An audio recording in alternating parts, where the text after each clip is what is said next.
I'm sitting with Nancy Scholar, who's a freelance writer who wrote a blog post, I believe, that has inspired some work here today, which we're going to talk about. So tell me what you're working on. What are people here doing? What we're doing is building out some of the back-end stuff that's powering the Twitter Vote Report project, which is a vote reporting service that's come together over the last couple of weeks, primarily through Twitter, which is sort of a microblogging service, but we're building out a back-end that's going to be able to take in reports through text messaging, through phone calls, and in addition to Twitter.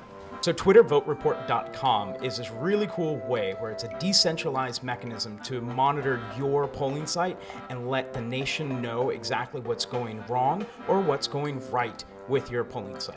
Billy Gray, you're one of the people who's actually masterminding this whole thing among some of the other people on this table, doing all the tech-related stuff. So talk me through some of the things that you're working with here. Well, basically we're trying to set up the back-end code that pulls the data out of various services. So there's a Twitter service, and there's another company called Moses that's providing an SMS feed. So normal non-Droid people who don't use Twitter can send actual SMS messages to our service. So anyone who watches this and wants to get more involved, what would you recommend they do, Becca?